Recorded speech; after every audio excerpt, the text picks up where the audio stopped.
Welcome back to Snorlax Reads Your Favorite New Fantasy Novel. Except this time, it's spooky Snorlax reading your favorite new horror novel. This is Chapter 1 of Southern Cross by Vaughn A. Jackson. This is the first of our Falstaff Dread titles, and I'm super excited about this kick-ass Southern vampire story. So strap in while I wear a silly onesie and read to you. Southern Cross. Ezekiel rode into the burning town at dusk, the repeating rifle draped across his lap. Shattered remains of wagons and buildings littered the street, each piece threatening to trip his iron-colored stallion as he cautiously guided it through the desolation. He pulled his scarf up over his nose to ward against the smoke and dust. A slight tug on the reins brought the horse to a stop, and he slid from his saddle to the ash-blackened dirt below. He surveyed the charred corpse of the town from beneath his wide-brimmed hat and sucked in a breath. Even through the thick fabric, it stunk his throat. Only one building remained intact amidst the smoldering town: the saloon. The wood was warped and blackened from the fire, but it stood, sign dangling from a broken chain. He took a cautious step towards it. Something moved in the darkness of the structure's open portal, whose once swinging doors lay splintered at his feet. "If you're alive in there, come out now." His voice was gravelly and muffled by the makeshift mast. He stared at the swirling smoke that filled the doorway. There was no response, save another flicker of movement so slight it could have been a trick of the fading light playing on the worn, dancing smoke. Last chance. Ezekiel fired a warning shot into the sky. It cracked like thunder in the empty silence that had once been Natchitoches, Louisiana. Quick as he could, he pulled the rifle's lever, ejecting the spent cartridge to the ground below and loading the next one. "Next time I ask with this." "We're coming out," a voice called. It was young, carrying the last vestiges of a falsetto and cracking on the last word. "Don't shoot!" Ezekiel aimed at the door, his finger a hair breadth off the trigger. Two figures stumbled down the crumbling steps of the saloon. The first was a boy no more than 19. He had the beginnings of facial hair sprouting awkwardly on his upper lip and chin, and sandy blonde hair dusted black with ash. The second figure hung limp, arm around the shoulders of the first. He was older, with a full gray beard and crumpled features. A bloody gunshot wound leaked blackish red from his side. Their uniforms were different colors.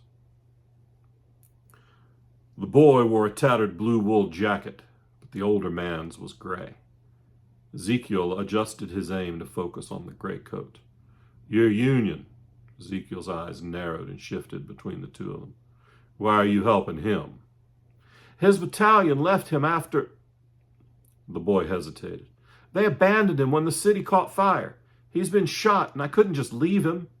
Will you help us?" Ezekiel sucked his teeth behind his crimson scarf. "Him dying is his business, not yours." The boy's face steeled with resolve. The dark-rimmed eyes revealed his exhaustion. "I'm not leaving him to die." The older man's grip tightened, ragged nails pressing into the thick blue wool of the boy's overcoat. His voice was raspy and harsh, punctuated by a phlegmy gurgle. "Please, don't leave me." "I won't," the boy said. He patted the old man's hand and tried to give him a reassuring smile. "Don't worry."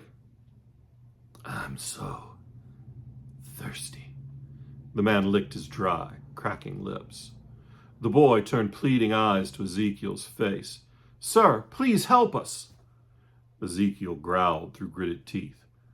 "Move your ass, boy. I'm not asking again." The boy stood his ground, light blue eyes piercing into Ezekiel. "Fine."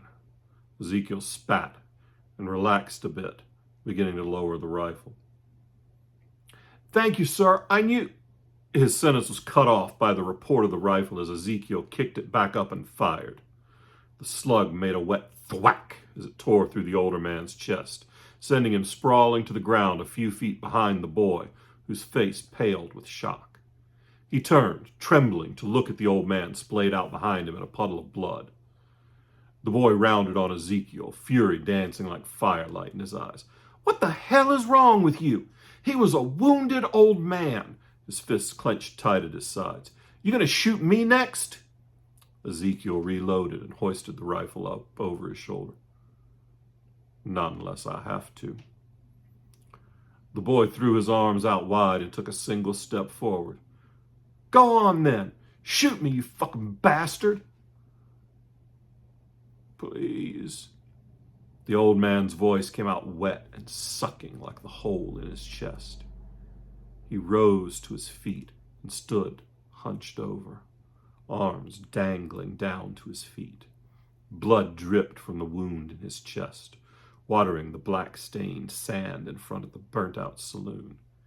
He raised his head and smiled, revealing a mouth of razor-sharp fangs that glinted in the last light of the setting sun. "I'm so thirsty." And that is the beginning of Southern Cross. Not your daddy's Confederate war, post-Confederate War novel. This is a killer Confederate vampire story by Vaughn A. Jackson, available right now wherever books are sold and at the Falstaff Book Shopify. If you like watching me dress up in silly onesies and read awesome books, be sure to ring the bell to get notified. Click that like button, subscribe, and I don't know, do whatever I'm supposed to tell you to do. And if you want me to read any of our backlist titles in funny costumes, let me know. I'll get right on it. Till next time, be good to one another, all right?